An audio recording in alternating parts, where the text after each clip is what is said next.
सीखने को भी मिलने वाला है।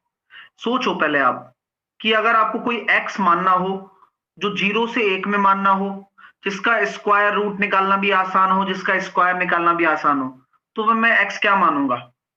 बताइए, वो एक्स मैं क्या मानूंगा? आप मुझे तो बस एक्स की वैल्यू तो बताओ पहले सोचकर। भाई कोई ना कोई वैल्यू तो माननी पड़ेगी। 1/4 मान लें, आई थिंक ज्यादा अच्छा है। हाँ सर, 1/4 मानो, जो इनके बीच में भी आ रहा है 0.25 और फायदा भी हो गया। हाँ, तो x को मैंने मान लिया 0.25। ऐसा क्यों किया सर आपने? आपको समझ में आ रहा है ना क्यों किया? जिससे कि रूट भी निकल जाए। अगर इसका रूट x करूंगा तो कितना हो जाएगा? कोई बता सकता है? अगर मैं इसका रूट x करता हूं तो वो कितना हो जाएगा? 0.5। क्या बात है। अगर मैं इसका एक्स स्क्वायर करता हूं तो वो कितना हो जाएगा? 0.25 का होल स्क्वायर, 625, यानी कि 0.0625। अब आपको ऑर्डर बताना है बस कि इनमें से कौन सा सही है। तो मैं सबसे पहले देख पा रहा हूं कि रूट एक्स सबसे बड़ा, उसके बाद आपका एक्स और उसके सबसे छोटा एक्स स्क्वायर, यानी कि जो आपका राइट आंसर होने वाला है वो ऑप्शन नंबर सी आपका राइट आंसर होगा। आपसे बोला गया है एक्स की power 4 plus 2x³ plus ax² plus bx plus 9 एक पूर्ण वर्ग है। तो a और b का धनात्मक वास्तविक संख्या है, तो a और b का क्या मान होगा? अब आप लोग मुझे बताओ, अगर किसी भी संख्या को अगर आपको पूर्ण वर्ग में बदलना है तो कैसे बदल सकते हो आप? किस तरह से आप इस संख्या को देख पा रहे हो कि यार ये पूर्ण वर्ग हो जाएगी हमारे पास? तो यहां पर आपको क्या देखना पड़ेगा? दिमाग लगाना पड़ेगा थोड़ा सा, जिससे आप लगाओगे तो आपको ये अपने आप में पूर्ण वर्ग दिखने लगेगी। बोले सर कैसे लगाएं, दिमाग समझ में नहीं आ रहा। पहले इसका जो मतलब मूल मूल है ना, उसका जो इसका मतलब इसका बेस है उसे समझना बहुत आवश्यक है। चलिए लगाइए दिमाग। हम्म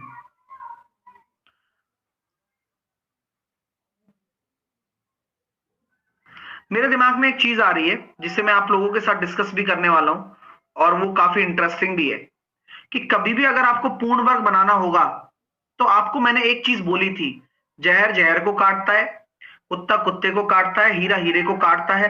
अब अगर ये पूर्ण वर्ग बनाना पड़ेगा तो आपका ये क्या होना पड़ेगा? Perfect square. क्या होना चाहिए? Perfect square. अब आपको इसकी दशा को देखकर क्या a प्लस बी का होल स्क्वायर नजर आ रहा है क्या? नहीं। a प्लस बी का होता तो केवल और केवल कितनी टर्म होती? 3 टर्म होती। यहां कितनी टर्म है? 1, 2, 3, 4 एंड 5। तो ये किसका है? a प्लस बी प्लस सी का स्क्वायर है।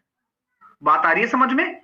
ये बहुत अच्छी बात है, क्योंकि आपका जब एक्सप्लोर कर रहा हूं दिमाग को तो ये सब चीजें निकल कर आने वाली हैं आपके लिए, और सीखोगे कैसे? क्वेश्चन को करके। ठीक है। अब कोई भी कुछ भी ऐसे बोल रहा है कि भाई डिस्क्रिमिनेंट 0 कर दो, तो कुछ भी नहीं चल रहा डियर, है ना? आप पहले समझो फिर आगे बात करेंगे। आपको अब समझ में आने लगेगा कि क्यों a प्लस बी का होल स्क्वायर करते हैं तो क्या टर्म आती है? a² plus b² plus c²। a² 2ab plus c² है ना, बट b² ये आती है ना। यहां पर a प्लस बी प्लस सी का करेंगे तो कितनी होगी? a² plus b² plus c², 2a, 2ab, 2bc और 2ca। राइट? बोलो हाँ या ना? बोलो। यस सर, कोई दिक्कत नहीं है। अब आपको ढूंढना होगा ए क्या ले सकता हूं। सबसे पहले आपकी ए की पहचान बताओ मुझे प्लीज। ए की x² ले लो, x²। ठीक है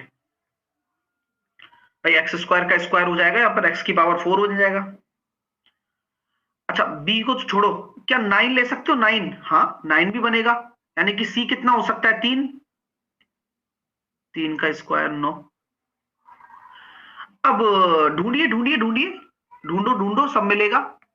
अब बीच में क्या लूं? बी को क्या लूं? किसी के पास दिमाग चल रहा है क्या किसी का?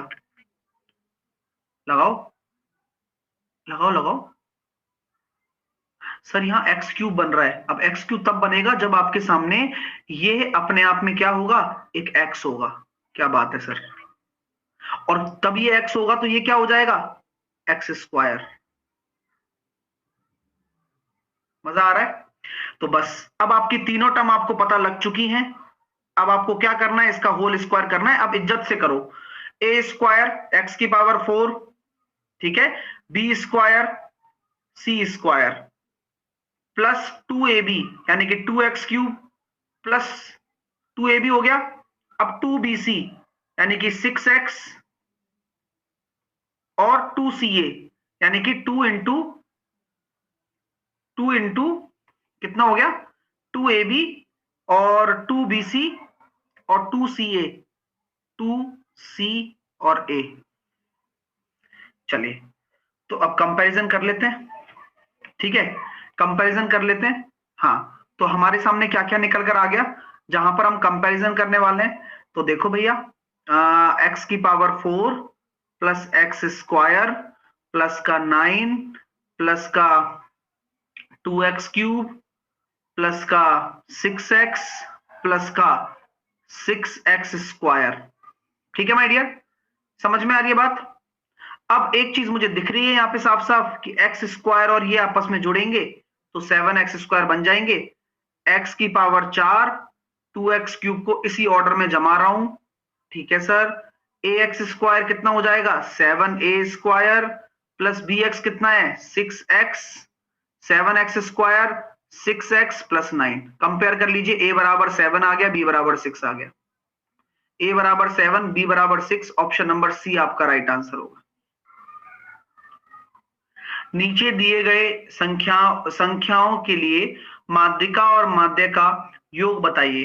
तो माध्यिका और माध्य का योग बताना है तो सबसे पहली बात आपको निकालना होगा माध्य। माध्य में तो कोई तकलीफ होती नहीं है, लेकिन मैं चाहता हूं कि आप इसको एक साथ में ही असेंडिंग ऑर्डर में जमाते भी चले जाएं।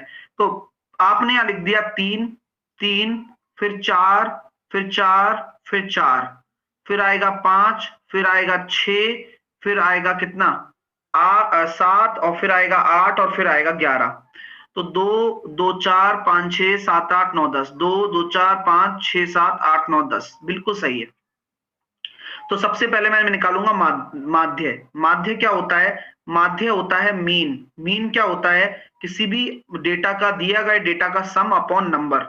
चलिए तो इनका अगर हम योग करते हैं तो देखो 3 और 3 6 और 4 10 और 4 14 और 4 18 और 5 23 और 7 30 और 36 36 और 8 44 44 और 1 45 और 10 55, तो 55 आ रहा है। और आपकी नंबर ऑफ टर्म्स कितनी है 1 2 3 4 5 6 7 8 9 10 10। तो यहां पर अपना जो माध्य निकल कर आ गया वो तो आ गया 5.5। अब आती है माध्यिका की बात। तो मीडियन अगर आपका n बराबर 10 है तो मीडियन होती है 5वां टर्म प्लस 6वां टर्म बटे 2 और आरोही क्रम में जमाने पर। तो कोई भी डेटा को आरोही क्रम में जमाओगे तब काउंट करना है, पहला दूसरा तीसरा चौथा 5वां और 6वां बटे 2, यानी कि 9/2 4.5। और आपको पूछा गया है इसका सम कितना होगा, तो आंसर कितना आ जाएगा 10। इसमें ये क्वेश्चन भी पूछा जा सकता था कि भैया मॉड बताइए क्या होगा, बताइए भैया मॉड क्या होने वाला है। तो आप मॉड इसका आंसर कितना देंगे 4। तो जो आपका डेटा मैक्सिमम टाइम रिपीट होता है वही आपका क्या कहलाता है, मॉड कहलाता है। तो मॉड भी अगर पूछ लिया जावे तो वो 4 हो जाएगा, तीनों का योग पूछ लिया जाएगा तो 14 हो जाएगा, वो एक्स्ट्रा है, लेकिन जो पूछा गया है उसका आंसर 10 है।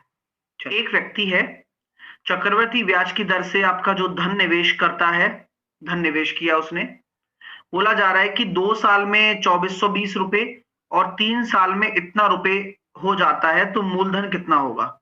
तो यार देखो 2 साल में इतना हो रहा है 3 साल में इतना हो रहा है, यानी कि हम यहाँ से रेट निकाल सकते हैं। और जब मैं इसमें से घटाऊंगा तो ये कितना निकल कर आएगा, ये निकल कर आएगा 242।